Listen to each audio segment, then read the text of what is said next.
Hello പ്രിയപ്പെട്ടവരെ, അപ്പോൾ കയ്യിൽ ഒരു കവറൊക്കെ ഉണ്ട്. അപ്പം കവറെല്ലായിട്ട് പോവാണ്. അപ്പം നിങ്ങൾ കേൾക്കുന്നത് അങ്ങോട്ടാണ് പോകുന്നതല്ല, റേഷൻ പീടിയയിൽ. അങ്ങനെ 2 കിലോ നമ്മുടെ നാട്ടിൽ റേഷൻ പീടിയ.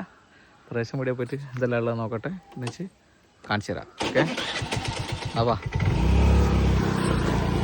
മലൊക്കെ അതാ മഴ പെയ്തിട്ട് പുറകെ വന്ന് വെള്ളം ഈ കാണുന്ന കേട്ടോ നമ്മളെ റേഷൻ പീടിയ. അപ്പോൾ ഇവിടെ വന്നപ്പോൾ വലിയ തിരക്കൊന്നുമില്ല കേട്ടോ. അപ്പം നേരെ ബാലേട്ടാ എന്ന് വിളിച്ച് നമ്മൾ നേരെ ഉള്ളിലേക്ക് കയറി. ബാലേട്ടാ എന്തൊക്കെയാണുള്ളത്? അപ്പോൾ എന്നോട് പറഞ്ഞ മോനെ എൻ്റെ റേഷൻ കാർഡ് നമ്പർ പറയുന്നുണ്ട്. അപ്പോൾ നമ്മളെ റേഷൻ കാർഡ് വരുന്നത് വെച്ചിട്ട് BPL കേട്ടോ. BPL നമ്പർ കാര്യങ്ങളൊക്കെ നമ്മൾ പറഞ്ഞു കൊടുത്ത്. അപ്പം ബാലേട്ടൻ പറഞ്ഞ് കൈ വെക്ക് എന്നാണ് പറഞ്ഞ് കൈയൊക്കെ വെച്ച്.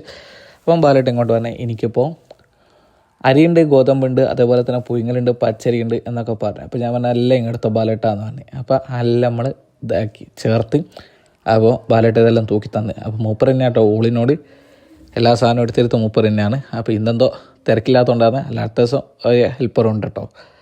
അപ്പോൾ എന്തായാലും ബാലേട്ടനോട് അതെല്ലാം വാങ്ങി നമ്മൾ നേരെ എല്ലാം സഞ്ചിയിലാക്കി നേരെ വണ്ടിയിൽ മേലെ വെച്ച് നേരെ ഇങ്ങനെ പോകുന്നത്. Tata, bye bye.